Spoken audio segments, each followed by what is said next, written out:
Sa gitna ng palakpakan at damdaming puno ng pagmamalaki at pasasalamat, tuluyang isinara ang 2026 Kara-a Meet.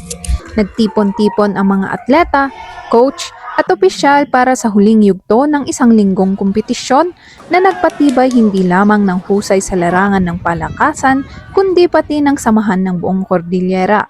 Sa mensahe ni Benguet Vice Governor Marie Rose Fongman Quepes, binigyang diin niya na higit sa medalya at ranggo ang tunay na diwa ng palakasan. But more importantly, discipline, resilience, sportsmanship, and unity.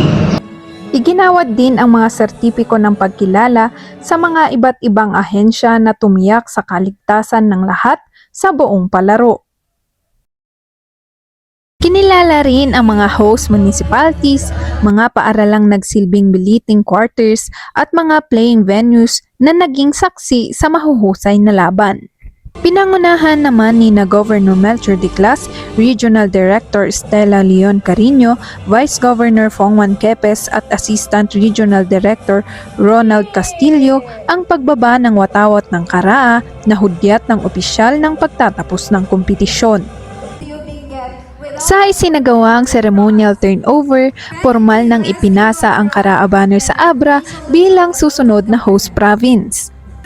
Sa huling bahagi ng programa, opisyal nang idineklara ni DepEd Regional Director Stella Leon Carino ang pagtatapos ng Kara-a 2026.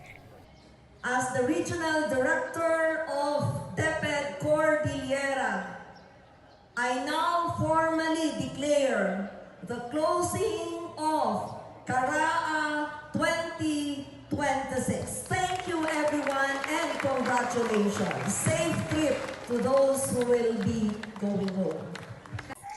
Samantala, magkakaroon naman ng training ang mga atletang nakuha para sa palarong pambansa.